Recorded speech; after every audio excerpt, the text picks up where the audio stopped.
మీరు సార్ 'సావిత్రి' గారి తరం నుంచి ఆ! ఇప్పుడు మొన్న 'దీపిక' వరకు చూసారు. 'కల్కిలో' కూడా మీరు ఉన్నాయి. సలహాలిచ్చి కొంచెం అవును. మోల్డ్ చేశారు కథ అని అవును. కాబట్టి. సో, మీ దృష్టిలో సార్ మోల్డ్ ఏం చేయలే కథ. ఆ! నాగ్ అశ్విన్ నాకు ఒక మెంటార్ అన్నారు గానీ, ఆ ఫ్యూచరిస్టిక్ వాటిలో ఎప్పుడైనా ఫోను చేసి అడ్వైసెస్ అడిగేవారు. హ్మ్. ఇది ఇట్లా అని, ఇట్లా అంటే బావుంటదని.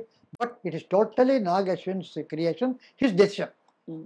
నేను ఒక 2, 3 ఐడియాస్ ఇస్తే అవి తీసుకుంటే తీసుకుంటా, లేకపోతే as a true outsider I used to give. But he is excellent. He take a wonderful decision and very confident also. Hmm. But all the actors sir, female యాక్టర్స్‌లో హ్మ్. మీరు చూసిన జెమ్స్ ఎవరు sir? అంటే where you felt అంటే మీ okay. First అసలు criteria మీ దృష్టిలో ఒక గొప్ప నటి గాని, నటుడు గాని ఉండవలసిన లక్షణాలేంటి సార్? నాకు నేను నటుడిని అనుకునేవాడు ఎవడు నటుడు కాదు. హ్మ్. ఆ పాత్ర ఏమిటి? అది అయితే అని అడిగేవాడు నటుడు. హ్మ్. అది ఎవరైనా సరే. హ్మ్. అది ఎవరైనా సరే. అంతే. వాళ్ళందరూ అంతే, మొదటి నుంచి అంతే అంతే. అంతే. హ్మ్. హుహు. అలాగే మీ అంటే మరి అలా నటీమణుల్లో మహానటి సావిత్రి అని ఆ! సావిత్రి గారి గురించి ఇప్పటికి ఆ! కాదు అంటే తెలుసు. ఇప్పుడు ఆహ్, హరిబాబు అని మేకప్ మ్యాన్ ఉండేవాడు. హ్మ్. అప్పుడు రామారావు గారికి, నాగేశ్వరరావు గారికి, సావిత్రికి, శబరికి అందరికి ఆయనే మేకప్. హ్మ్. ఆయన అక్కడ క్యూ అక్కడ టీ నగర్‌లో. ఆయన దగ్గర మేకప్ తీసుకొని వచ్చేవాళ్ళు. ఎవరు గనక ముందు మేకప్ వాళ్ళు ముందు సెట్‌కొస్తారు. హ్మ్. అప్పుడు ఓవర్ బ్రిడ్జ్ లేదు. అక్కడ గేట్ ఉంది. హ్మ్. ట్రైన్ వచ్చి గేట్ వచ్చేస్తే ఆగిపోతుంది. సో, హ్మ్. అది దాటుకొని రావాల. హ్మ్. మోహిని స్టూడియోకి రావాలంటే.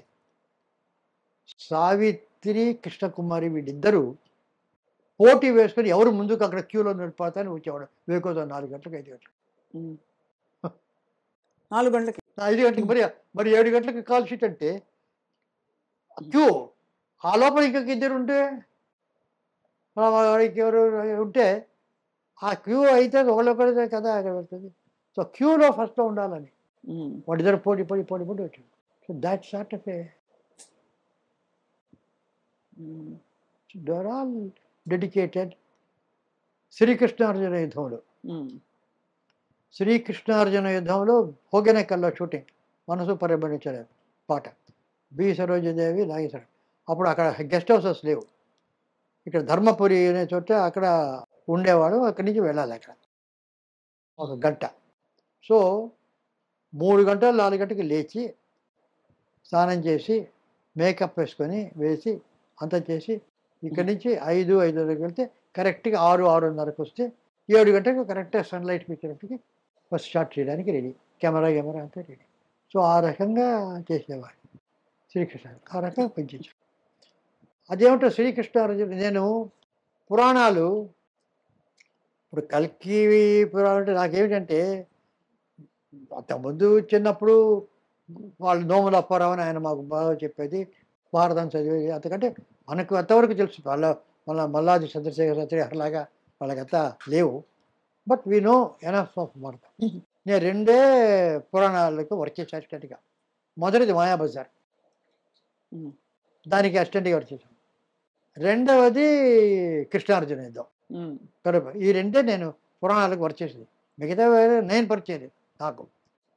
ఈ 2 కథలు భారతంలో లేని కథలు. హ్మ్. లేని కథ అది. నేను వర్క్ చేసిన 2 భారతంలో క్యారెక్టర్స్ ఉన్నాయి కథలు. 2 భారతంలో లేని కథలు. హ్మ్. 'మాయాబజార్' ఎవరో ఒకాయన 16థ్ సెంచరీలో అది ఎందుకు ఉత్తరాన్ని పెళ్లి చేసుకోవాలి అభిమన్యుడు, ఈ రకంగా ఎందుకు పెళ్లి చేసుకోవాలని కథ మార్చాడు. హ్మ్.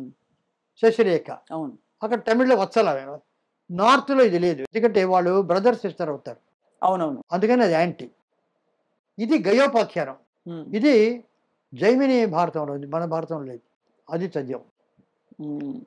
కృష్ణార్జునులు అతను ఏదో ఎంగిలి వేస్తే వాళ్ళకిద్దరికీ వచ్చేది. అప్పుడు మేమంతా రిసర్చ్ చేసాం. యక్షగానాలు అవి ఇవి గయోపాఖ్యానం ఎక్కడుందని. అక్కడెక్కడ గయోపాఖ్యానం ఉందంటే బెంగాలీలో ఒక వర్షన్ ఉంది గయోపాఖ్యానం. Very interesting. హ్మ్. అదేమిటంటే గయోపాఖ్యానం ముందర వీళ్ళకి రాదు. గయుడిని గయుడిని అర్జునుడి కాళ్ళ మీద పడమంటాడు నారదుడు. ఇప్పుడు ఆ మాట అన్నాడు. వెళ్ళి ద్రౌపది కాళ్ళ మీద పడమంటాడు. ఆహా! ఆమె స్నానం చేసి పూజ అంతా చేస్తే నది ఒడ్డు నుంచి వస్తుంటే అమ్మ శరవణ శరవణ అంటే నిన్ను రక్షించానంటుంది. వెళ్తుంది. ఆశ్రమానికి వెళ్ళేప్పటికి వీళ్ళందరూ పంచ పాండవులు అక్కడ కూర్చున్నారు. ఇతను ఎవరో శరణు కోరాడు, నేను రక్షిస్తాననే మాట ఇచ్చాను, ఆయన రక్షించండి అన్నాడు. చెప్పి వెళ్ళిపోయింది లోపలికి.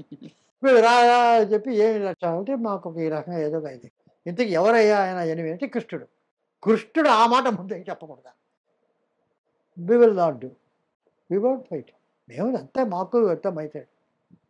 అప్పుడు ద్రౌపది పిలిచి మేము ఇదేమిటి ఇలాగే పట్టుకొచ్చావు, నేను మాట ఇచ్చాను, మీరు యుద్ధం చేస్తారా చేయరా, మేము చెయ్యం, అయితే నేనే యుద్ధం చేస్తాను, నేను రక్ష తప్పలే. ఏం చేస్తాడు కృష్ణుడు అని అక్కడికి యుద్ధం వెళ్తుంది బాణం అంతా పట్టుకొని. వెళ్తే కృష్ణుడు అక్కడ చూస్తాడు, ఇదేమిటి ద్రౌపది వచ్చింది అని చూస్తాడు. సత్యభామ వాళ్ళు వస్తారు, ద్రౌపదితో మీరు యుద్ధం చేయదని నేను చేస్తాను. సత్యభామ సత్యభామకు ద్రౌపదికి వస్తుంది. సత్యభామ రుక్మిణి వీళ్ళంతా ఒక సైడు, ద్రౌపది ఒక సైడు, వీళ్ళ వెనక కృష్ణుడు వీళ్ళంతా వెనక నుంచి పాండవులకి ఎంకరేజ్మెంట్, కమాన్ కమాన్ ఫస్ట్ క్లాస్ అని ఫుట్బాల్ టెన్నిస్ ఎంకరేజ్ చేసి చేస్తుంటారు వాళ్ళు. అదేది కొట్టుకుంటూ ఆ తర్వాత ఏదో కృష్ణుడు ఒక ట్రిక్ చేసి అతను కనుక లాక్కుంటే వాళ్ళు యుద్ధం చేసుకుంటే నీవేని అర్జునుడు వస్తే అలా కృష్ణ అర్జునుడు ఇద్దరు వస్తుంది. అలా వచ్చిన ఒక బెంగాలీ వర్షన్ ఉంటుంది అక్కడ. సో ఇట్ ఎన్ని ఇంట్రెస్టింగ్, బ్యూటిఫుల్ కదా సార్, చాలా ఇంట్రెస్టింగ్. అదే we use to read a lot. Connemara library, university అవన్నీ చెరువిరాల భాగయ్య శాస్త్రి గారని చాలా యక్షగానాలు ఇవన్నీ చేశారు. పసల బాలరాజు కథ ఇవన్నీ చేశారు ఆయన కృష్ణార్జునుడు. So much of reading. అప్పట్లో సార్ అంత తక్కువలో అంత కళాఖండాలు చేశారు. తర్వాత ఇన్నోవేటివ్ అసలు టెక్నాలజీ ఓరియంటెడ్ సినిమాలు ఇవన్నీ కూడా చేశారు. అంటే టెక్నాలజీ అంటే బ్యాక్ టు ద ఫ్యూచర్ లాంటి సినిమా, అంటే ఆదిత్య 369 ఇలాంటి సినిమాల కాన్సెప్ట్కి మరి. కానీ బడ్జెట్స్ ఇప్పుడు చూస్తే అప్పటికి ఇప్పటికే ఎందుకు సార్ అంత షూటప్ అయిపోతున్నాయి? ఆదిత్య 369 బడ్జెట్ ఎంత సార్ అప్పుడు? తెలియదు, అడ్జస్ట్ పెట్టారు కానీ it was quite a big budget. But అంత కంఫర్టబుల్గా ఉంది దానికి, ఇది ఓకే. అంతే లో బడ్జెట్ కాదు, దానికి ఎంత కావాలో వచ్చింది. ఇప్పుడు ఏమైందంటే basically I will tell you what happen. భావదారిద్ర్యం, డబ్బు దారిద్ర్యం లేదు, భావదారిద్ర్యం ఉంది, ధన దారిద్ర్యం లేదు, అంత బేకా కావాలంత ఉంది. భావదారిద్ర్యం చాలా ఉంది. క్రియేటివ్గా ఎక్కువ మంది. మొత్తం శ్రీకృష్ణ చదవడానికి నేను ఒక్కనే అసిస్టెంట్ డైరెక్టర్, చిరంజీవి ఘంటసాల చిరంజీవి ఇంకా నా అసిస్టెంట్, అంతే ఇద్దరం. అంత పెద్ద పిక్చరు. రామారావు, నాగేశ్వరరావు, సరోజదేవి వీళ్ళందరూ.